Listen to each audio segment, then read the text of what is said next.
Lorsque les discours politiques n'est pas assez convaincant, la haine tribale et la destruction méchante sont les signes apparents de celui qui se sent faible, dit-on.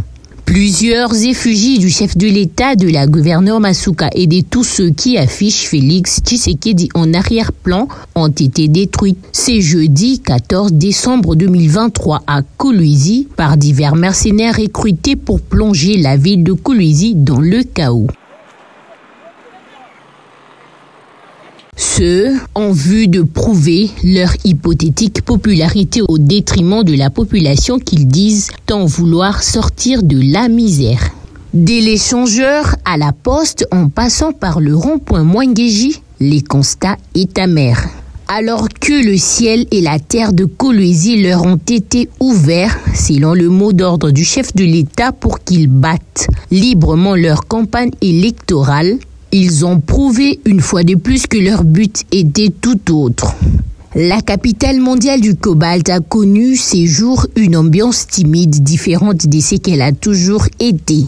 Autour du rond-point Mwengeji, les opérateurs économiques expatriés se sont refusés d'ouvrir leur commerce au risque de se faire voler ou piller par cette masse qui dégageait la peur dès son passage. À en croire le témoin auriculaire de certains troubles enregistrés de l'échangeur à la poste en passant par le rond-point Mwengeji, des femmes se sont fait voler, 3 jeunes gens ont été blessés et admis à l'hôpital général Mwengeji, des véhicules privés vandalisés, un bus Moulicap cassé, les bureaux de la campagne de l'Union sacrée a également été secoués. Nous sommes vraiment déçus par ces niveaux d'intolérance et d'apprentissage politique de bas niveau en tout cas. Comme vous pouvez voir, ça c'est de l'argent de l'État, c'est un arrêt de bus. Je ne sais pas qu'est-ce que ça a à voir avec les élections. Nous sommes vraiment déçus par nos amis d'ensemble.